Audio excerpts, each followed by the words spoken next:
제가 가진 신약 성경으로는 256면에 있습니다. 다 찾으신 줄로 알고 저와 여러분이 한 절씩 교독하고 마지막 21절 말씀 다 함께 합독하여 읽도록 하겠습니다. 제가 먼저 봉독합니다. 너희를 박해하는 자를 축복하라. 축복하고 저주하지 말라. 즐거워하는 자들과 함께 즐거워하고 우는 자들과 함께 울라. 서로 마음을 같이하며 높은 데 마음을 두지 말고 도리어 낮은 데 처하며 스스로 지혜 있는 채 하지 말라.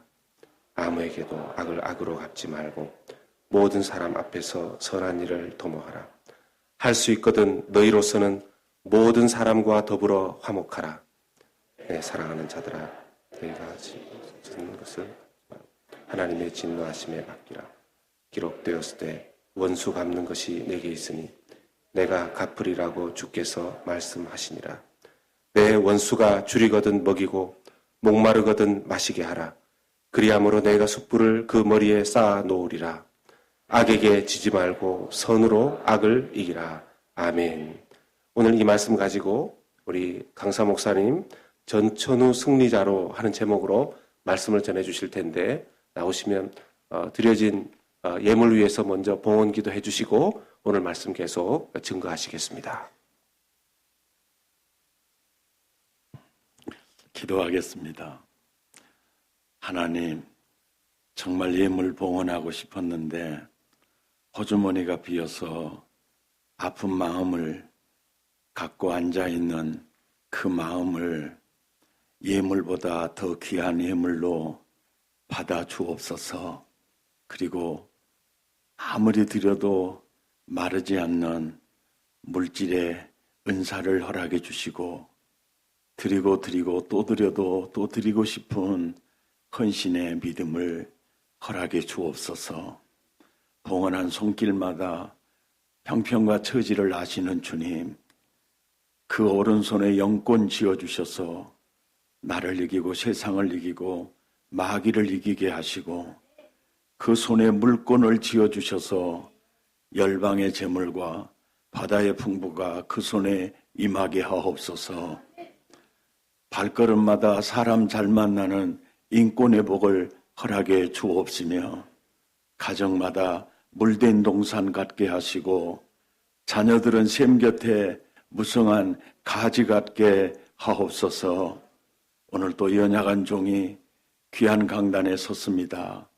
종에게 성회를 맡기지 마시고 부활하신 예수님 이 강단에 서주시옵소서. 그리고 영혼을 만나주시옵소서. 만져주시옵소서. 일으켜 주옵소서. 예수 이름으로 축복하오며 기도드리옵나이다. 아멘.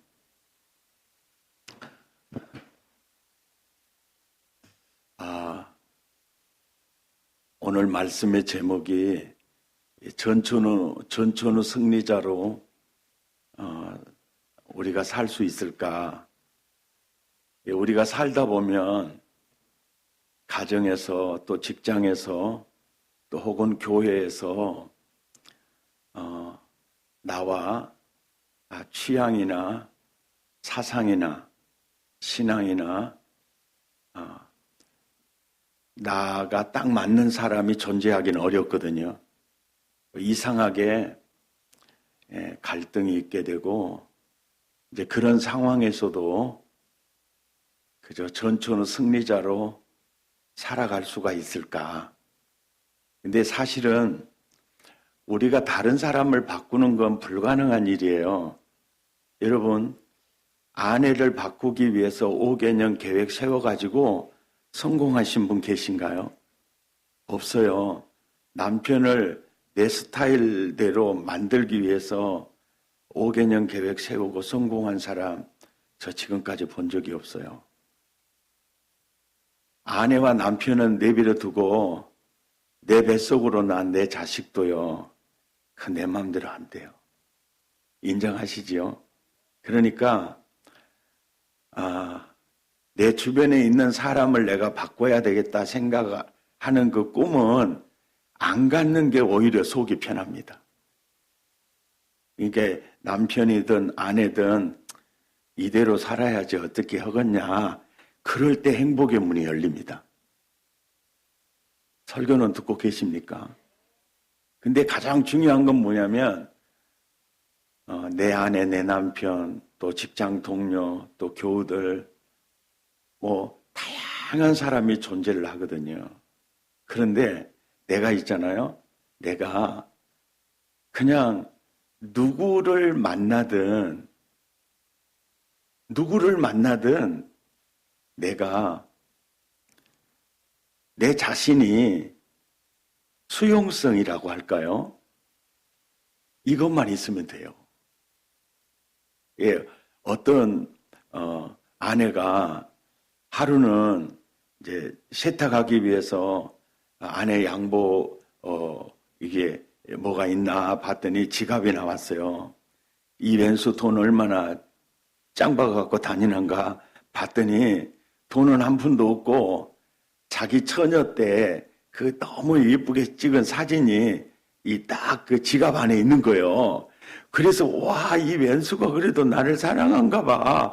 너무 기뻤어요. 하루 종일 기뻤습니다. 퇴근하는 남편에게 물었어요. 자기 나 지금까지 그렇게 사랑하나 봐. 지갑에 내 사진 있더라. 아이 세탁하려고 보니까 얼마나 비자금 있는가 봤더니 내 사진이 있대. 와, 그렇게 내가 좋아? 라고 물어봤어요. 그랬더니 좋긴 뭐가 좋아? 그럼 왜 사진을 지갑에 넣고 다녀? 내 직장에서 너무 힘들게 하는 사람이 있을 때마다 나는 당신 얼굴 봐. 이 왼수하고도 내가 사는데 저 왼수하고 내가 못 살 이가 없느냐. 에너지가 돼. 그래도 설교는 듣고 계시군요.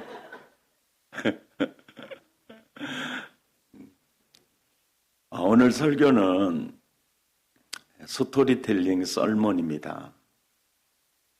스토리텔링 썰문은요, 얘기를 들었는데 마음에 하나님 말씀이 안겨 들어오는 설교 기법입니다.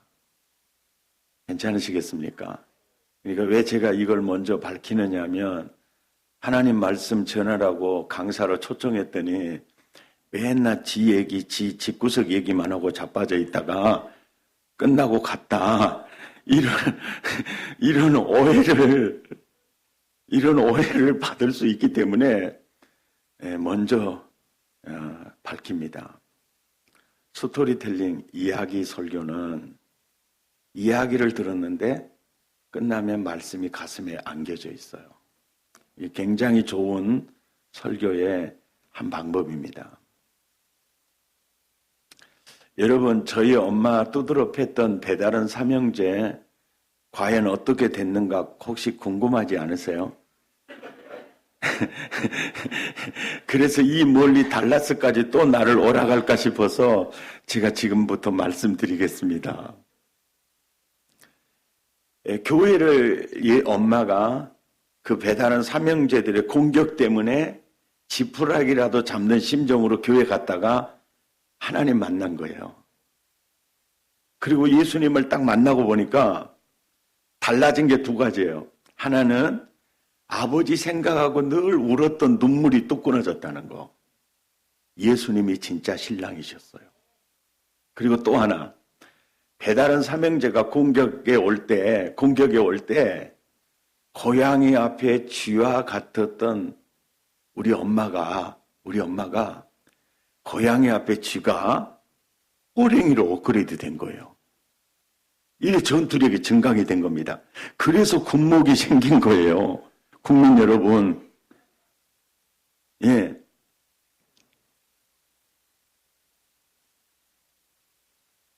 그러는데 그 배다른 삼형제의 공격이 갈수록 강해졌을까요? 약해졌을까요? 예? 그건 여러분 생각이고 갈수록 더 강해진 거예요. 예. 갈수록 더 강해진 겁니다. 그래서 그때 당시에 시골 교회는 목사님이 안 계시고 전도사님이 목회를 하셨어요. 예, 지금부터 약 5, 60년 전이니까요. 그래서 어머니가 새벽기도 마치고 전도사님에게 상담을 했어요. 전도사님, 인자 더 이상은 맞고는 못 살겠어요.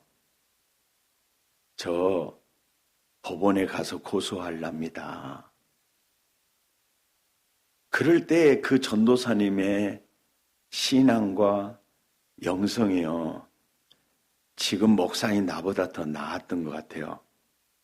지금 누군가가 나에게 그런 상황에서 상담을 왔으면, 제가 이상열 변호사 잘 아는데요. 가서 그것들은 역겁을 해야 돼요. 그래가지고 데리고 나는 변호사 사무실 갔을 거예요. 근데 그때 그 전도사님들, 그러니까 1세대 교육자들과 교인들의 영성이 참 남달랐어요. 완전 말씀대로 사는 거예요. 말씀대로. 이게 불순종하는 게 더 어려운 시절입니다. 그때 그 전도사님이 그런 얘기를 하셨어요. 원수 갚는 권한이 성도님에게 있지 않아요. 그러면 누구한테 있다요? 그러니까 원수 갚는 것이 내게 있으니 내가 갚으리라. 그러니까 그러면서 이러니까 무엇이 어쩐다고라 이렇게 하니까 이제 전도사님이 그 성도님의 눈높이에 맞춰서 얘기를 하는 거예요. 성도님 아들에게 너희들 커가지고 우리 괴롭히는 저 배다른 삼형제 어쩌든지 대급박 조져버려야 쓴다잉? 그 혐의에 대해서, 그 범죄 사실에 대해서 절대로 잊으면 안 된다잉? 그것들 어쩌든지 조져버려야 돼. 모가지 잘라야 돼. 성도님 그러시겠어요? 라고 물어봤어요. 어떻게 그런다요? 새끼들한테? 하려면 내가 해야지. 어떻게 자식들한테 손에 피 묻히는 일을 맡기겠냐는 거예요. 엄마가 화를 내는 거예요. 성도님, 하나님도 그러세요. 하나님도 정죄하고 심판하고 집행하는, 손에 피를 묻히는 일은 하나님도 당신의 자녀인 우리에게 맡기지 않으세요.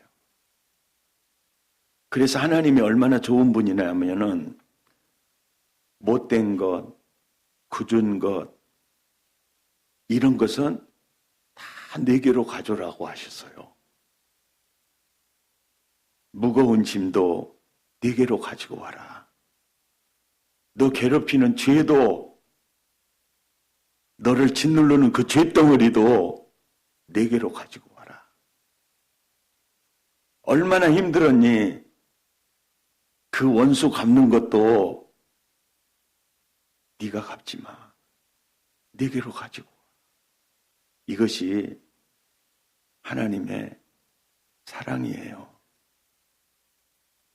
그 얘기를 들은 어머니가 머리를 뜩뜩 긁으면서 오메 그러면 고소도 못 오겠구만이라니, 그러고 돌아와서 지금까지 고소 못했어요. 예. 오늘 할렐루야를 힘차게 해주셔서 감사합니다. 오늘은 좀 부흥회가 될성 싶습니다. 그리고는 고소할 생각을 접고 그냥 이제 하는 거예요. 야, 너를 박해하는 자가 있느냐? 그를 축복해 줘라. 이 얘기를 그냥 해줘. 그래서 기도해줘요. 그 왼수도 예수 믿고 회개하고 예수 믿게 해주세요. 이제 가르쳐 주는 대로 이제 사는데, 성탄절 지나서요. 성탄절 딱 지날 때 농촌 풍경은요. 마을에 딱 들어가면 앞마당 뒷마당에 충청도 말로는 벽갈이라고 하고요. 전라도 말로는 나락벼늘이라고 해요. 이게 무슨 얘기냐면 지금 가을 장마, 한국에는 가을 장마 졌잖아요. 벼를 베놓고 가을 장마 져버리면 다 썩어버립니다. 그리고 그때는 일기예보 같은 게 정확하지도 않고 그렇기 때문에 가을에 농부들이 논에서 벼를 베잖아요. 그 다음날 바로 볕단으로 묶어야 돼요. 그리고 그 다음날 바로 논둑에다 이렇게 다 해놔야 돼요. 왜? 그 순간에 비가 와도 썩지 않도록 조치를 해놔야 돼요. 그리고 그 다음날 아주 비싼 품삯을 준 지게꾼을 사가지고 앞마당 뒷마당으로 그 볕단들을 탈고 가기 전에 그거를 다 앞마당 뒷마당에다 쌓아요. 이거를 벽갈이라고 그러고 나락벼늘이라고 합니다. 동네에 딱 들어가면 나락벼늘의 사이즈가 경제지수예요. 그리고 농부들은 이제 모짜리부터 시작해서 벼 베서 벼를 딱 눌러놓으면 농사가 끝이 나는 겁니다. 그래서 그 벼늘을 보고 야, 굉장히 포만감을 갖는 그런 시절이에요. 근데 지금은 농기계가 너무 좋아가지고 벼를 베고 탈곡하는 일, 주로 탈곡은 언제 했냐면은 1월, 2월에 햇빛은 쨍쨍 모래하는 반짝할 때 있잖아요. 그때 벽가리를 헐어가지고 보강 해가지고 탈곡을 하는 거예요. 근데 요즘은 컴바인이라는 기계가 논에서 벼를 베갖고 탈곡까지 해갖고 가마니에다가 이렇게 탁탁 떨쳐놔요. 그러니까 지금은 농촌 풍경에 그런 게 없죠. 수요일 날 성탄절 지나고 저녁에 10시 가까이 돼서 오는데 우리 동네를 가까이 올수록 쌀 볶아 먹는 냄새가 진하게 나는 거예요. 그러니까 엄마가 혼잣말로 아니 이 가을에 먹을 것이 천지인데 뭔 쌀을 볶아 먹고 자빠져 있었다냐? 그러고 이제 오는데 우리 동네로 딱 들어서는 순간 그 냄새가 더 진하게 나는 거예요. 그리고 집에 도착해 보니까 앞마당, 옆마당, 뒷마당에 나락벼늘을 불질러 버리는 거예요. 옷자리부터 시작해서 1년 농사 완전 나미아부탑을 되어버린 거예요. 그럴 때 우리 엄마가 누구 찾아갔을까요? 설교를 들으시면 생각 좀 하면서 들어보시죠. 전도사님 찾아갔어요. 전사님! 이제 말이 좋게 안 나가. 전사님! 더 이상은 못 참겠어요. 고소하랍니다! 이렇게 나가는 거예요. 이 상담을 하러 간 거예요. 그러니까 그때는 이제 우리 엄마가 서리 집사 임명을 받았어요. 집사님! 왜요? 하나님이 악으로 악을 갚지 말고 악에게 지지도 말고 선으로 악을 이기라고 했어요. 무엇이 어쩐다고라고라. 선으로 악을 이겨버린다고라고라. 그러니까 우리 엄마가 선으로 악을 어떻게 이긴다요? 선으로 악을 어떻게 이겨요? 그러니까 전도사님이 그런 거예요. 집사님, 배다른 삼형제가 왜 그러겠어요? 전답 주라고 그런 거 아니겠어요?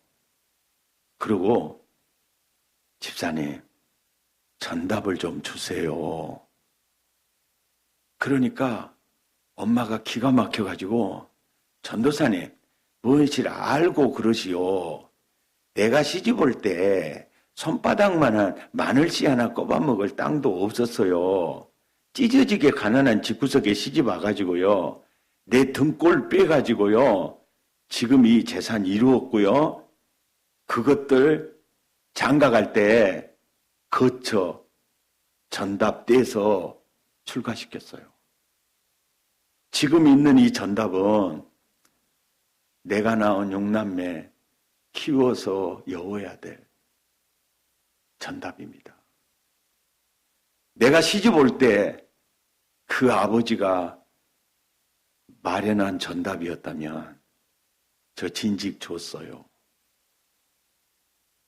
내가 전답 줄 이유가 없어요. 그럴 때 전도사님이 그래도 좀 주세요. 그 말을 할 때 우리 엄마의 마음에 섭섭이가 신방을 왔어요. 오메 무엇이 어쩐다고라고라. 아무리 주의 종이라고 그렇게 소홀하게 전답을 줘보려고라고라. 이 섭섭이가 우리 엄마 중심에 신방 와가지고 가도 안 하고 자빠져 있는 거예요. 이 영적 지도자에게요, 조금이라도 섭섭한 마음의 자리를 잡잖아요. 그러면 우리 엄마 이 경험이에요. 1시간 부지런히 걸어서 새벽 기도에 가서 마룻바닥에 무릎 꿇고 하나님 아버지, 그러면요, 딸아 왔니? 힘들지? 주님의 은혜의 손길이 역사하는 걸 인자 헤세드를 덜 체험했는데 섭섭이가 신방 온 다음부터는요, 하나님과의 관계가 서먹서먹해지면서 차단이 되는 거예요. 그래서 어머니가 2주일 동안 고생하다가 전도사님에게 회개하러 갔습니다.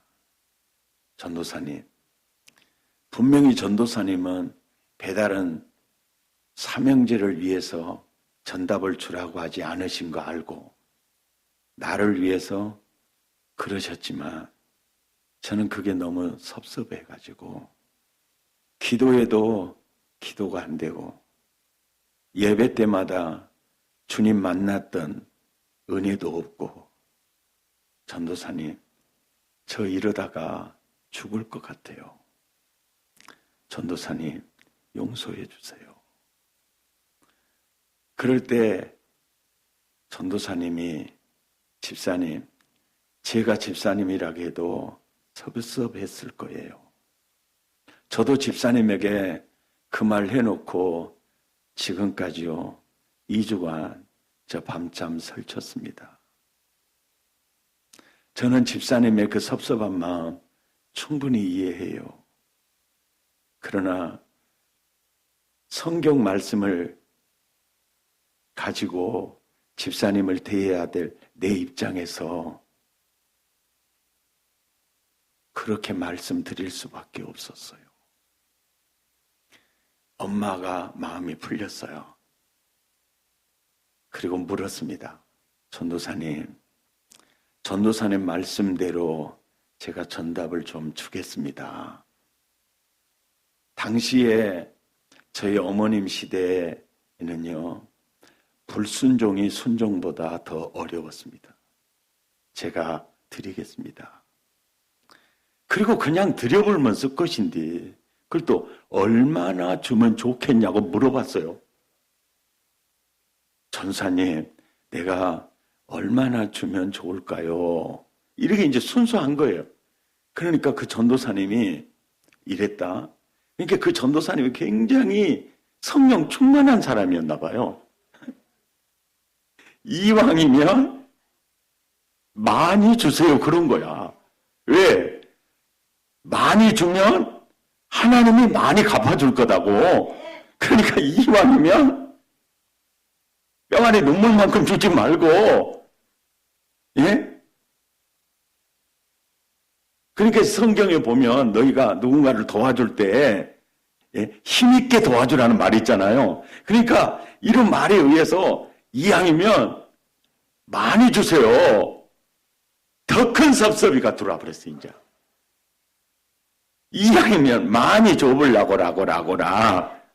우매우매 뭔 주의 종이라고 저렇게 말을 생각 없이 해버리니까 참말로 미쳐버렸구만. 이왕이면 많이 주라고라고라.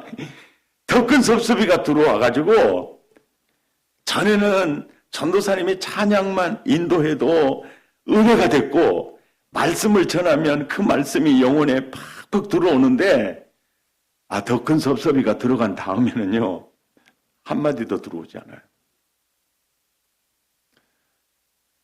그리고 한 달 만에 또 전도사님한테 회개하러 갑니다.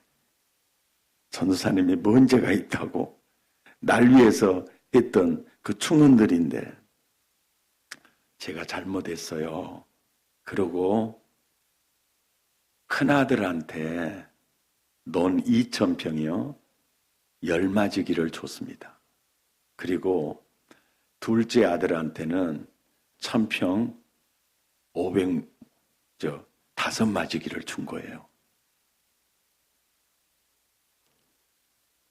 그리고 모내서 심을 때 우리 눈에, 어머니 눈에서는 피눈물이 빠졌습니다. 그 전답을 주고 난 다음부터는 공격이 멈췄어요. 그 이유는 자기들이 생각했던 것보다 더 좋기 때문입니다. 그러니까 과연 배달은 삼형제 얼마나 잘 먹고 잘 살았을까 궁금하시잖아요. 50살 이상 사는 형제가 없습니다. 50살 안에 삼형제가 동네에서 시심사심 쓰러져 죽어가는데 동네 사람들의 입으로 불신자들의 입으로 하는 말입니다. 하나님 살아계시구만. 잘 죽었다 이런 얘기도 아닙니다. 우리 장모님 아멘 해주셔서 고맙지만은 잘 죽었다는 얘기도 아닙니다. 근데 중요한 거는 그들이 그렇게 어려움을 당하고 죽어져 갈 때요. 그들이 생각했던 것보다 많이 전답을 주었던 것 때문에 마음에 그림자가 없습니다. 어두운 그림자가 없어요.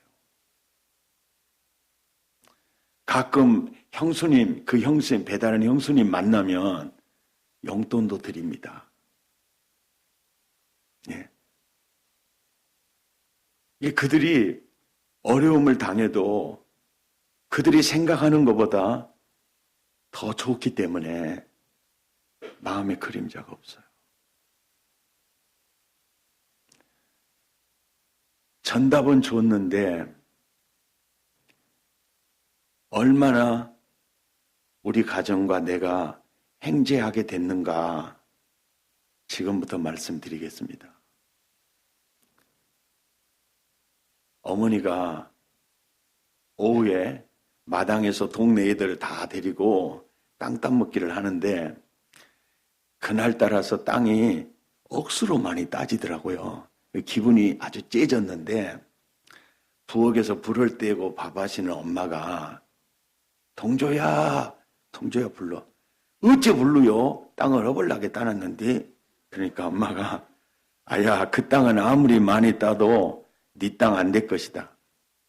여기 앉아봐라. 동조야 너 커가지고 저 배달은 삼형제 모가지 잘라보려고 맘먹고 있지야. 그래서 어떻게 알았어? 네 낯짝에 딱 써 있어야. 동조야, 잘 생각해야 돼. 너희들이 커가지고 저 배달은 삼형제 네가 뭐가 있다가 잘라버리잖아. 그러면 그것으로 끝날 것 같니? 그 집 새끼들이 커갖고 지아버지 모가지 잘라버렸다고 너그 모가지 가만 두겠냐? 딱 잘라버리지.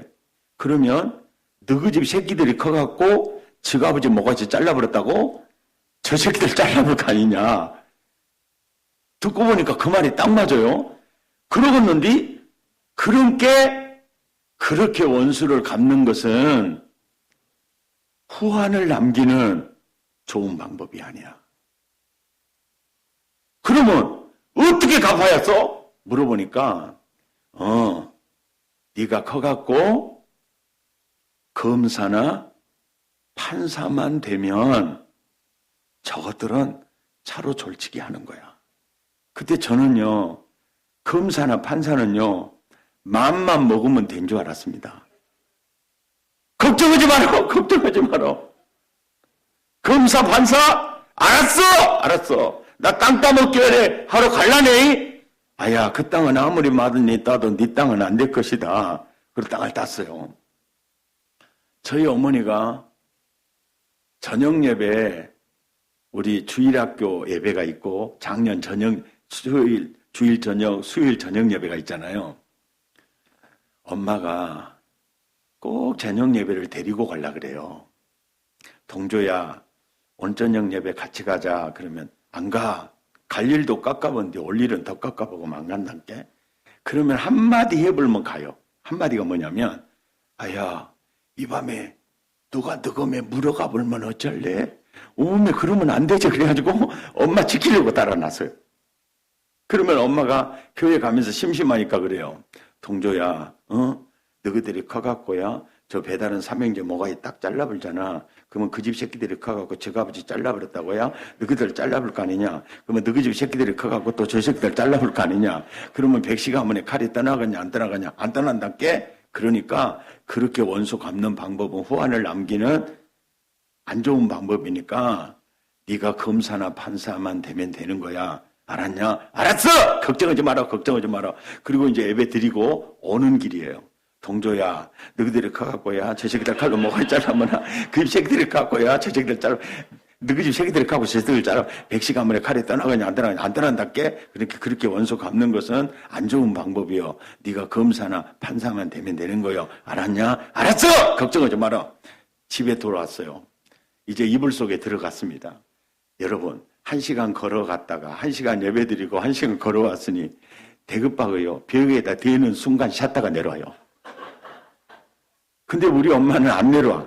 그러니까 또 불러. 동조야, 아따 샷다가 내려오는데 동조 또 불러. 그래서 엄마 이제 내가 할게. 우리들이 커갖고 저 새끼들 칼로 뭐가 잘라면 그 새끼들 하고 우리들 잘라 우리 새끼들이 저 새끼들 잘라보니까 백시가 아무리 칼이 안 떠나. 그러니까 내가 검사나 판사만 되면 되는 거예요. 알았는가?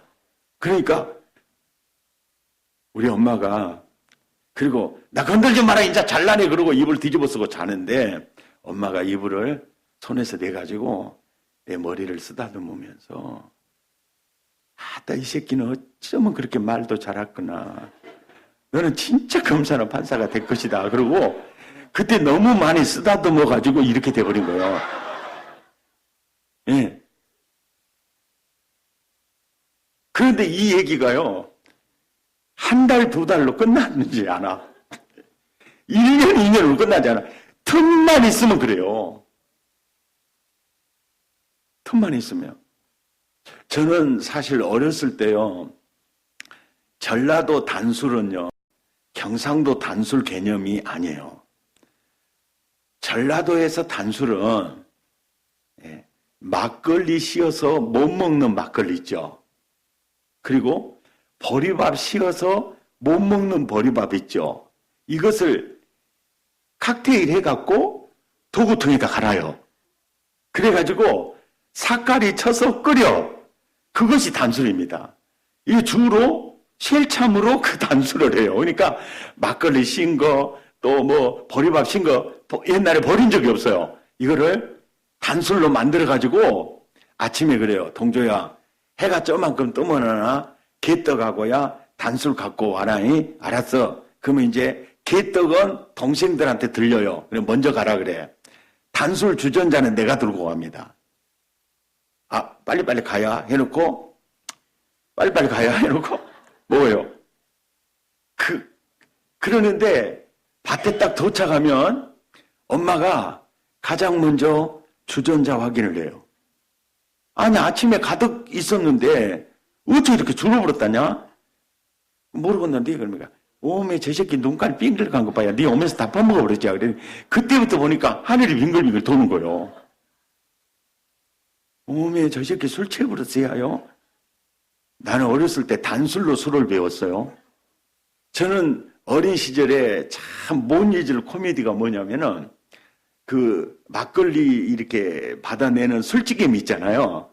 술찌개미 그건 또 이 닭들, 달구 새끼들이 이렇게 밥이거든요. 마당에 쫙 흩어주면요. 병아리에서 온전한 닭 대기 중간치기 있잖아요. 털이 절만큼 난 것들. 그들이 아주 손살같이 달려가지고 정신없이 퍼먹어요. 그러다가 이것도 또 술 취해요. 그래가지고 다리심이 딱 풀려. 뭐 안 쓰러지려고 하면서 뭐 이렇게 하다가 달구 새끼들 다 쓰러져 버려요. 저기 언덕에 가서 자빠져 있다가 정신 개안하면 일어나라. 한참 누워 있는데 불러요. 동조야, 어째 이제 깰 때 됐으니까 언너 온나? 그래 와요. 여기 앉아라. 앉아요. 너희들이 커갖고야 배달은 삼형제 뭐가 잘라붙나나? 그 집 새끼들이 지갑에 잘라붙다고야? 너희들 잘라볼 거 아니냐? 그러면 100시 가문에 칼이 떠나겠냐 안 떠나겠냐? 안 떠나겠는데 그렇게 원수 갚는 것은 후환을 남기는 방법이야. 그러니까 네가 검사나 판사만 되면 돼. 엄마 알았어. 걱정하지 마. 반복된 스토리텔링을 어머니에게서 들으면서 배다른 삼형제를 향한 분노와 미움이 빠져나가는 거예요. 그리고 내가 살아야 할 이유가 저것들 모가지 자르는 데 있던 그 꿈이 검사나 판사로 변하게 되는 겁니다.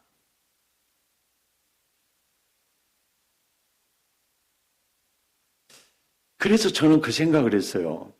초등학교도 제대로 나오지 못한 우리 엄마가 상당 심리학 박사 학위를 받고요. 약 5천 명 이상의 상담 임상을 거친 고수가 내는 처방을 어머니가 낸 거예요. 어떻게 이럴 수가 있을까? 이해가 안 되잖아요. 근데 그것이 바로 성경은 성령의 지혜잖아요.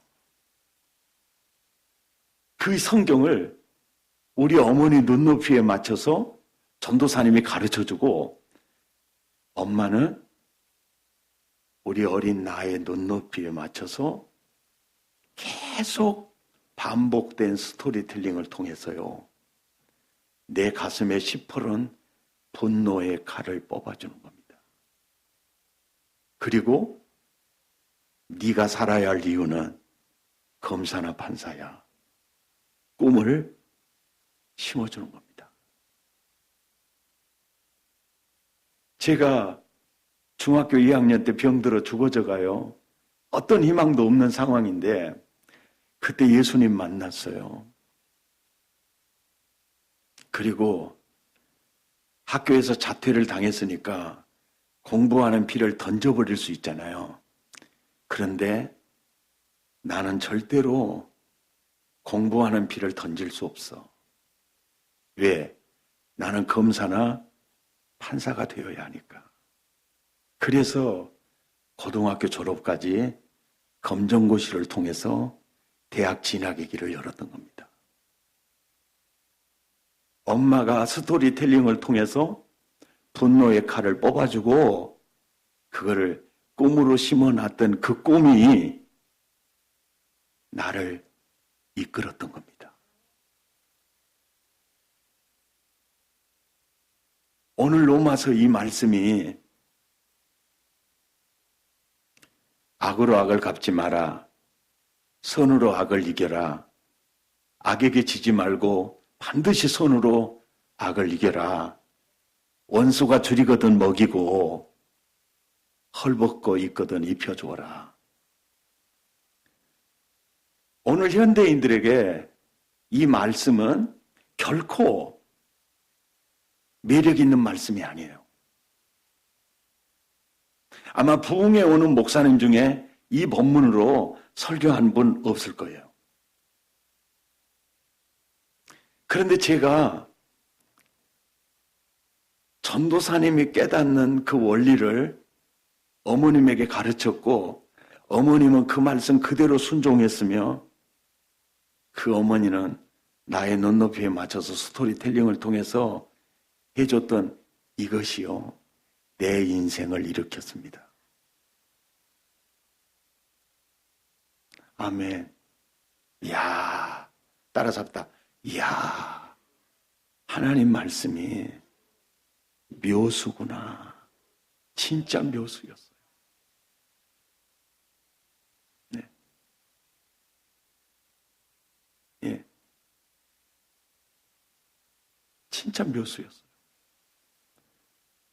어머니가 스토리텔링을 통해서 이 원리를 내 눈높이에 맞춰서 반복적으로 해주지 않았으면요. 내 마음의 분노, 미움의 칼은요. 배달한 삼형제를 쓰러뜨리기 전에 그 칼은 나를 무너뜨렸을 겁니다. 부정적인 정서는요. 사람을 완전히 망가뜨립니다. 그래서 성경은요. 분을 품어도 해가 지도록 분을 품으면 안 된다. 왜? 그게 너를 망가뜨리니까. 아멘입니까? 자, 오늘 이 설교가 왜 중요하느냐면 우리가 살다 보면요. 나하고는 전혀 안 맞는 DNA들이 많이 있습니다. 그들 행동 때문에 내 인생이 출렁거려서도 안 돼요. 오늘 딱 이 말씀의 모델이 누구냐면 요셉입니다. 형제들이 그렇게 시기하고 미워해도 아예 구덩이에 빠뜨리죠. 아예 인신매매해서 팔아버리죠. 그러잖아요. 당신들은 나를 헤아려 했지만 하나님은 그것을 선으로 바꾸셨습니다. 그리고 하는 말이 내가 당신들과 당신의 자녀들을 기르겠습니다. 상대방에 따라서 삶 자체의 라이프 스타일이 변하지 않아요. 이게 바로 전천후 승리자입니다. 아멘입니까? 아멘입니까? 이게 너무너무 소중해요.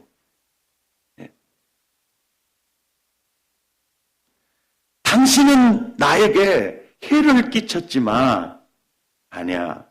나는 당신에게 해를 끼치면 똑같은 사람이야.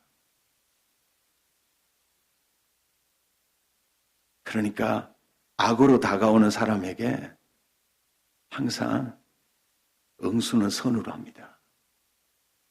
아, 저 목사 강단에서 설교는 참 뻔질나게 한다. 여러분 그런 생각 하실 겁니다.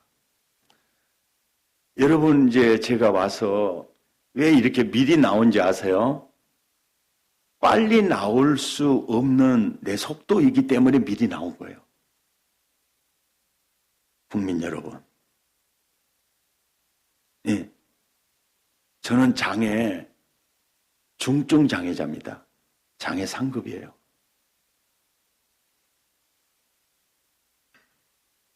왜 제가 장애 상급이 됐냐면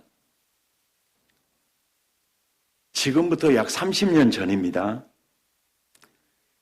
구역 예배를 드리고 오는데 당시에 그때 나에게 스트레스를 가장 많이 준 집사님 댁에 예배를 드리고 오는데 운전하는 신경은 하나도 안 써져요.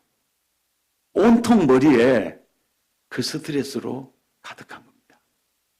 그러니까 운전은 그냥 본능으로 그냥 행해지고 있었고 머리는 그 스트레스로 가득히 짓누르고 있었어요. 내가 좌회전을 했는데 아까 봤을 때는 없던 4.5톤 덤프가 붉은 벽돌을 가득히 싣고 갑자기 보잉 747로 변해가지고 때려버리는 거예요. 그러니까 내가 좌회전하죠. 직진하는 차가 내 운전석 문 쪽을 브레이크를 밟는다는 것을 악셀에다 밟아가지고 때려버린 거예요. 그러니까 딱 때려버리니까 이 머리가 조수석 턱에 찧었어요. 아주 번개불이 날 정도로 찧었습니다. 그 순간에 경추 2번이 골절돼 버리는 거예요. 그래서 오른손, 왼손, 오른발, 왼발 수족을 쓸 수 없는 운동신경 마비가 온 겁니다. 그것뿐만 아니라 피가 막 흐르는데 아프지가 않아요. 피부 감각신경 마비가 온 겁니다. 운동신경 마비가 오면 목 아래로 사지를 쓰지 못했고 피부 감각신경 마비가 오니까 아픈지 안 아픈지 터치 감각이 없었어요. 그거보다 더 얼척없는 건 중환자실에 누워 있는데 하수도 처리가 안 돼요.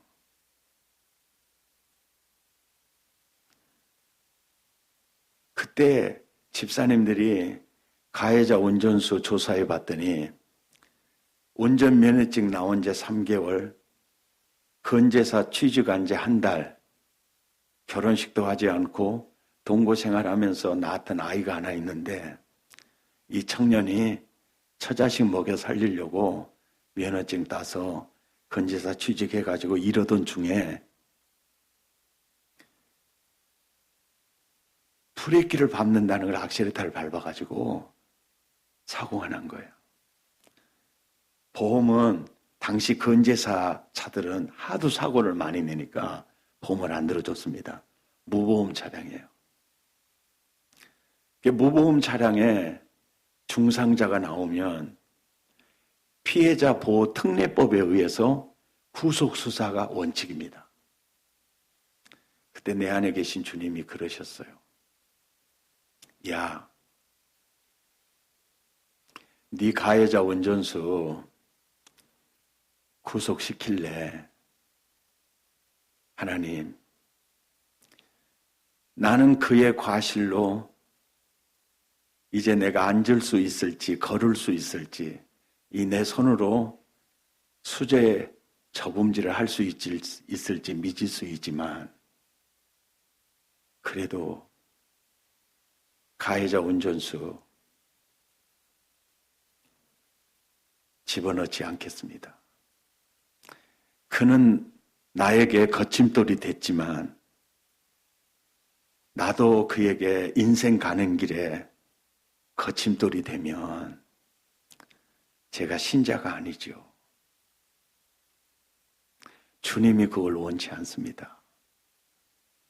그래서 어떻게 하면 그 형제를 구속 안 시킬 수 있느냐 물어보니까 구속 연기 청원을 내가 해주면 일주일 기간이거든요.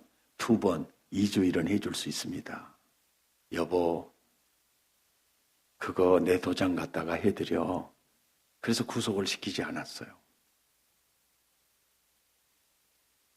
지금도 해태에서 나오는 봉봉이나 쉑쉑이는 지금도 안 먹습니다. 교인들이요, 봉봉 쉑쉑이 한 박스 사와가지고 침대에 누워있는 내 눈구녕을 씻어보려고 해요. 어째 그렇게 목사님은 세상 물정을 몰라도 그렇게 모르요. 막 눈구녕을 씻어보려고 해요. 딱 처박아 놔야 합의가 돼도 될 것인데 저렇게 싸대고 돌아다니는데 뭔 합의가 된다요. 봉봉하고 섹시하게 한 박스 사와가지고 나 조져버리고요. 그 다음 주에 교회 옮깁니다. 이유는 이거예요. 내가 병원에 가봤는데 아따 회생하기 어렵겠더만 내 영이 살아야 돼. 그래가지고 옮겼어요.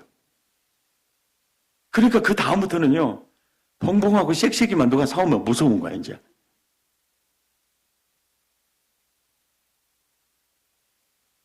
교인들이 하나둘씩 여보세요. 목사가 뭔 죄가 많아서 저렇게 억울해져 가지고 자빠져 있을까? 저주받은 것 같아. 아마 큰 잘못했던 것 같아. 그리고 내 영이 살아야 돼. 교회 옮긴다는 얘기를 들을 때 그때가 참 힘들었습니다.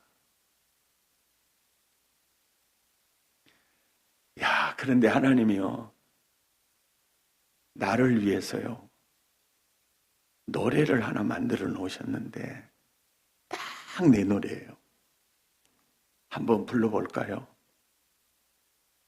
똑바로 걷고 싶어요, 주님. 온전한 몸짓으로 똑바로 걷고 싶어요, 주님. 기우뚱하긴 싫어요. 하지만 내 모습은 온전치 않아. 세상이 보는 눈은 마치 날 죄인처럼 멀리하며 외면을 하네요. 주님, 이 낮은 차를 통하여 어디에 쓰시려고 이렇게 초라한 모습으로 만들어 놓으셨나요? 당신께 드릴 것은 사모하는 이 마음뿐. 이 생명도 달라시면 십자가에 놓겠으니 허물뿐인 이 세상 속에 참빛을 심게 하시고 가식뿐인 세상 속에 미랄로 썩게 해주세요.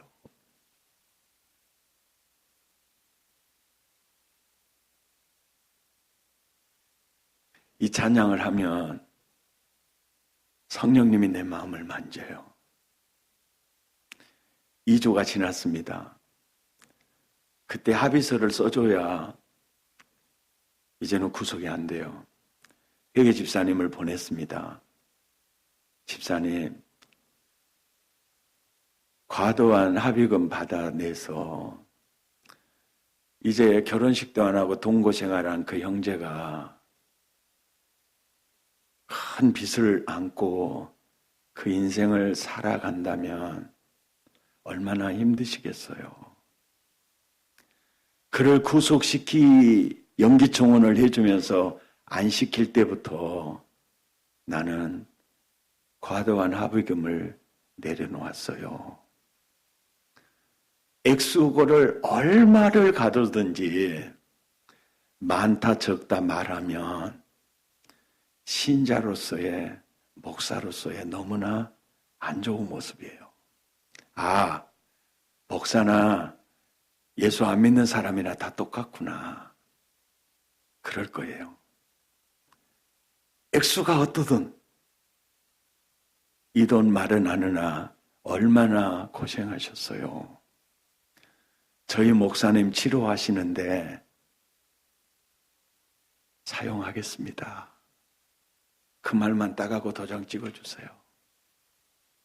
신신당부하고 보냈는데 집사님이 전화가 왔어요. 집사람이 귀에다 전화 수화기를 대줘요. 목사님, 해도 너무와요야. 왜? 세상에 돈 700만 원 갖고 합의 보러 왔어요. 700만 원은요, 한 달 병원비도 안 돼요. 목사님, 그때 내가 그랬어요. 아까 말대로 고맙다고 말하고 도장 찍어주고 오세요. 무엇이 어쩐다고 라거라. 이 돈 받고 찍어주라고 라거라. 700만 원 받고 합의 봐주면요, 병신 말 듣기 딱 맞겠습니다. 집사님, 아직도 집사님은 아직 뭘 모르신 것이 있네요. 뭘요? 나 이미 병신 되어 버렸어. 집사님이 수화기를 붙들고 울더라고요. 집사님 괜찮아. 울지 마세요. 700만 원 합의금 받아가지고 병실에 들어오는 집사님은 마치 죄인처럼 피 맞은 닭처럼 고개를 푹 숙이고 있었어요. 집사님, 내가 합의 보라고 해서 본 거니까요. 마음 아파하지 마세요. 거기서 가장 먼저 10의 1조를 하나님께 드리세요. 그랬더니 처박고 있던 대급박을 쳐올리면서 여기서도 다 드려라, 띄어라 그러더라고요. 여기서도 다 띄어라 그래서 그럼요. 11조는 안 하면 저주의 씨, 하면 복의 씨 드려야죠. 630만 원 남았어요. 지금 몸은 수족을 쓰지 못하고 있습니다. 아침, 점심, 저녁으로 주사기, 큰 주사기로요, 스테로이드제 2대씩 하루에 6방을 맞는데, 처음에 혈관에 딱 꽂으면 치료약처럼 느껴지는데 나중에는요, 독약처럼 느껴져요. 몸이 거부를 해요. 지금도 그 후유증이 있거든요. 집사님, 나 신경치료는 이건 약으로 안 되는 거 알아요. 스테로이드제 주사가 몸에 꽂으면 몸이 막 거부하는데요. 나 퇴원 수속해줘요. 구역 예배를 드리고 오다가 난 사고이기에 교회가 나를 책임져야 하나? 개척교회가 나를 감당하기 어려울 거예요. 퇴원 수속해줘요. 퇴원 수속을 안 해주죠. 그런데 수족은 비려 못 쓰지만은 입주댕이는 데가 또 살아있잖아요. 오는 사람마다 퇴원해달라고 이제 조제돼가지고 내 자손보험회사에서 감당 못한 치료비 갚아가지고 나오니까 합의금 700만 원, 70만 원, 11조 나머지 떼고 350만 원 남은 거예요. 그걸 들고 퇴원을 했는데 주님, 액수로는 350만 원이 별거 아닌데요.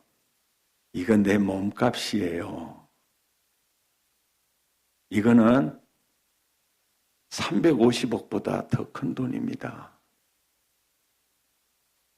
이런 돈을 통근 치료하면서 사용하고 이 돈 없어지면 제 인생이 없어지는 것 같아요.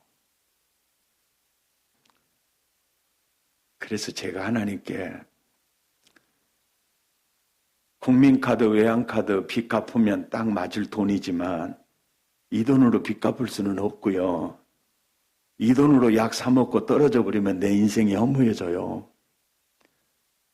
액수는 얼마 안 되지만 이건 제 몸값입니다. 나를 드리는 마음으로 제가 이거 하나님께 드릴게요.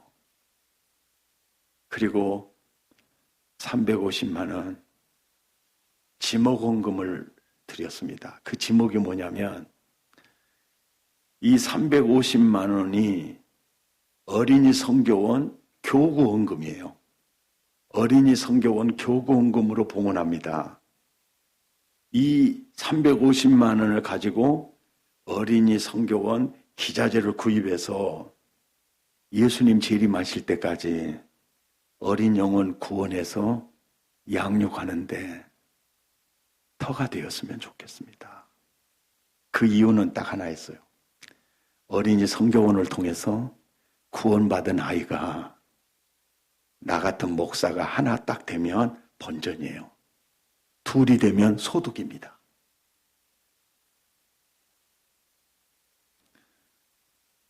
(350만 원) 어린이 성교원 교구 헌금으로 드렸고, 그 돈으로 저희 교회 성교원 생겼고요. 김영삼 정부 때 어린이집으로 승격시켜 주었습니다. 그리고 지금은 정원이 많이 될 때는요, 원화가 180명까지 갔어요. 지금도 원장 포함해서 24명 정도 직원이 있습니다. 유아교육기관으로 너무 아름다운 기관이 됐고요. 그 출신들이 우리 주일학교 완전 이끄는 20%의 리더들이 되어요. 얼마나 감사하고 좋은지 모르겠어요. 그리고 퇴원 후에 신경치료를 위해서 주사 한 방, 약 한 톨 물리치료 받아본 적 없습니다. 저는 그런 생각을 해요. 그때 하나님이 이제는 써도 되겠구나 인정을 하신 것 같았어요.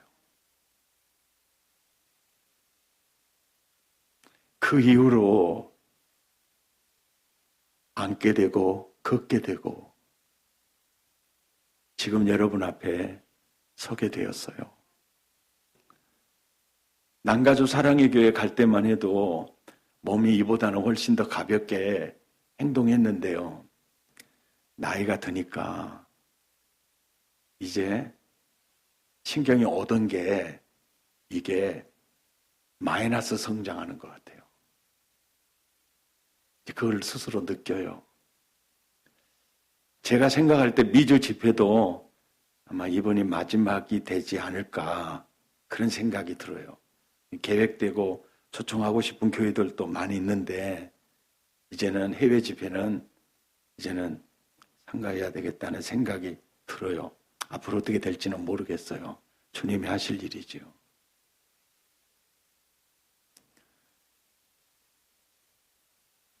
설교는 듣고 계시죠? 그래서 지금은요, 적이 없어요. 내 마음에 적이 없어요. 미워하는 사람이 없어요. 지나놓고 보니까 확실히 하나님은 합력하여 선을 이루셨어요. 아멘입니까?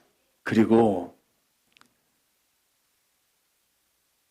이번에 우리 그 조국 그 사건을 보면서 유전무죄, 무전유죄라고 하더니 권력의 힘이 있으니까 죄도 죄가 아닌 것처럼 포장되어져 가는 것들을 보면서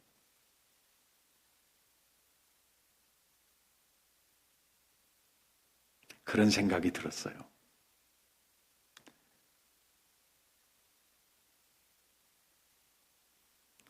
돈의 힘, 권력의 힘에 따라서 법은 얼마든지 옷을 갈아입을 수 있구나. 근데 저는 내가 나를 봐도 내가 살아오면서 체험한 게 뭐냐면요. 하나님은 강하다고 해서 강한 자 편도 아니에요. 약하다고 해서 약한 자 편도 아닙니다. 제가 체험한 하나님은요. 하나님은 옳은 자 편이에요. 예. 시시비비는 다 그분에게 맡기면 됩니다. 그분은 절대로 무능하지 않아요. 하나님은 살아계세요. 아멘입니까? 살아계세요. 혹시 여러분 직장생활, 가정에 힘들 때 여러분이 보복하려고 하지 마세요. 다 주님께 맡기세요. 그리고 주님은 우리에게 좋은 일만 맡겨요. 사랑해줘라. 용서해줘라. 용납해줘라. 이게 뭐예요? 그냥 보듬어줘. 그러면 제가 바보 되는 겁니까? 아니야. 요셉을 봐. 그렇게 미워하고 그렇게 죽이려고 구덩이에 빠뜨렸던 그 형들. 눈 깜짝할 사이에 덮어주잖아. 보듬어주잖아. 그리고 내가 섬기겠습니다. 그 사람이 하나님의 아들입니다. 전초로 승리자예요.